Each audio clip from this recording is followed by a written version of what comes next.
I'm the Reverend Julianne Lepp, and this is our morning meditation. It is so wonderful to be with you this morning as we enter into a time of quietude and rest and give honor to the spaces that hold us in these times when we most need them.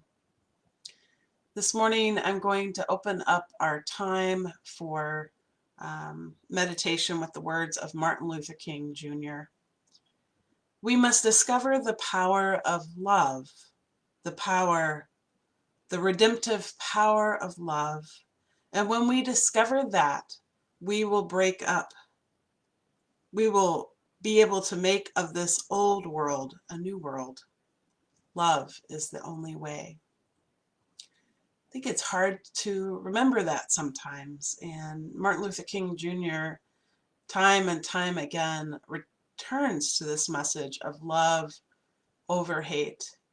And given the struggles of this past week and over so many years in our nation and across the world, to remember to live in the spirit of love is not only redemptive, but it frees our heart to become more of who we are. Wish you good morning for our morning meditation. Thank you for joining us.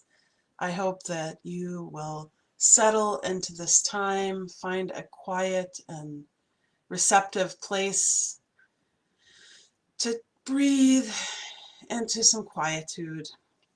Going to also offer up another reading before we move into our time for meditation. And Martin Luther King Jr. also reminded us that we are connected to the world around us. And in Unitarian Universalist principle number 7, we talk about the respect for the interdependent web of which we are all a part. And that includes humanity. We are a part of life, and we are animals, even though we forget that. We're part of that network. And he wrote, "A network of mutuality. We are caught in an inescapable network of mutuality, tied in a single garment of destiny. Injustice anywhere is a threat to justice everywhere. There are some things in our social system to which all of us ought to be maladjusted. Hatred and bitterness can never cure the disease of fear. Only love can do that. We must evolve for all human conflict a method which rejects revenge, aggression, and retaliation. The foundation of such a method is love. Before it is too late, we must narrow the gaping chasm between our proclamations of peace and our lowly deeds which precipitate and perpetuate war. One day, we must come to see that peace is not merely a goal we must seek, but by a means that we can arrive at that goal. We must pursue peaceful ends through peaceful means. We shall hew out of the mountain of despair a stone of hope." Stone of hope. This one says, "Be the heroine of your own story." I picked this up at the suicide prevention walk that NAMI puts on every year, National Alliance of Mental Illness, I believe is the an acronym. And out of a mountain of despair, we hew a stone of hope.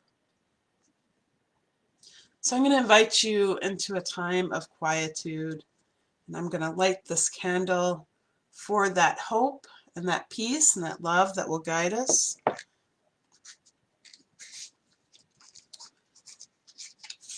For a number of years, we have heard the litany of fear loud and strong. And Martin Luther King Jr. would ask that we meet fear with love, meet hatred with love.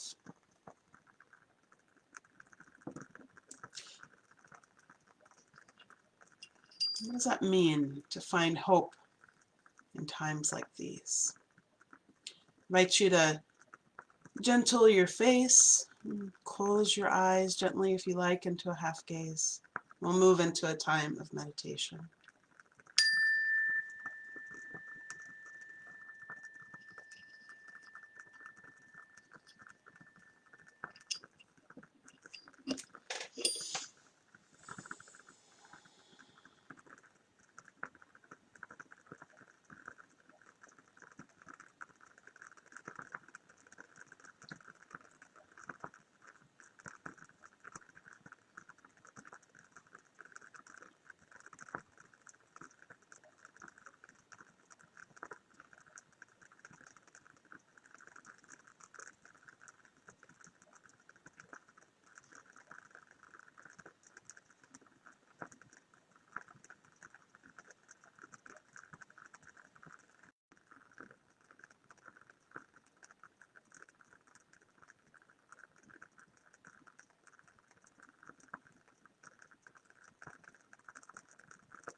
Invite you back into your body.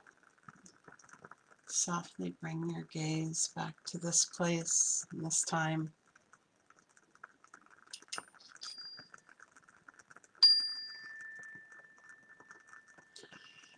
I wonder for you, what is that stone of hope?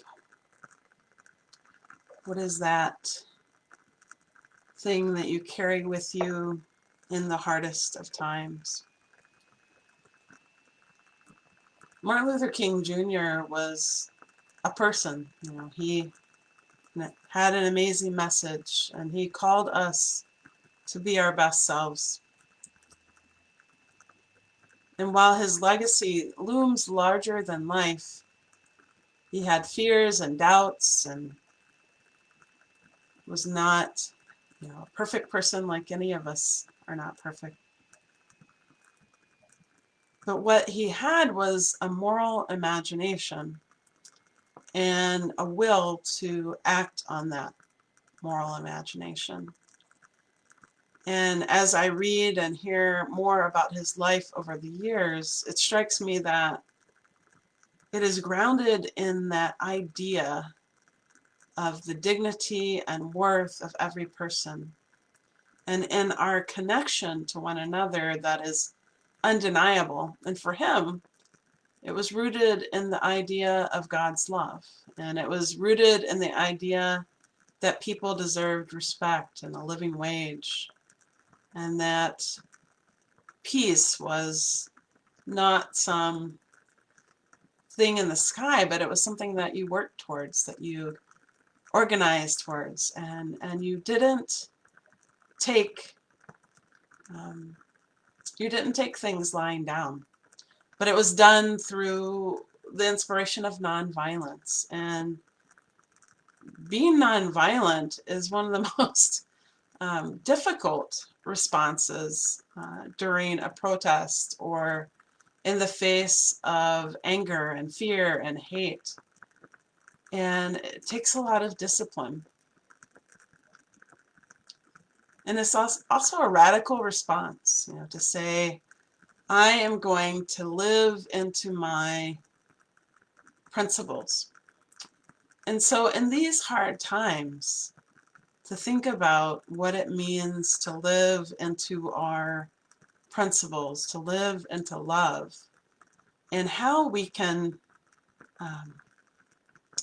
answer this from him, his quote, life's most persistent and urgent question, what are you doing for others?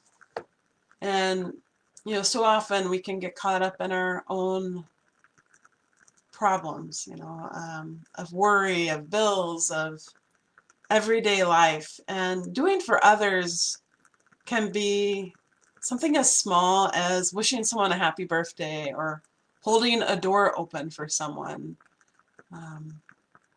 Taking care of yourself can be doing something for others. It can also be like the folks that attacked the Capitol. Some of their family members identified them, and what a tough thing to do, to report on someone that you may love because you feel that they did, and they obviously did do, violence and things wrong. Performing acts of love and to live into our principles is not always easy. It calls us into examining our life. How are we spending our days? And that doesn't mean that we don't deserve to rest and be happy and loved. But how we spend our days, hopefully, is a reflection of what we believe. And I know that's what I've been concerned with for a long time, is, am I living a life that I can look back on and say, yes, I lived it with love. And there are days when I fall short. And that's part of being human, right?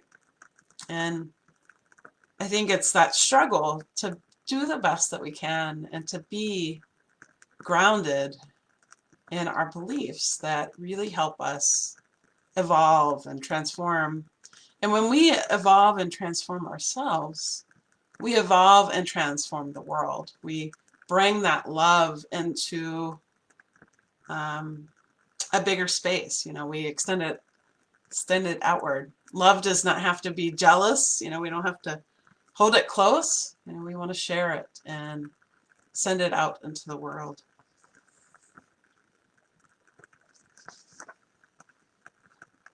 I hope that today you find time to be gentle with yourself. It's been, yet again, a tough week.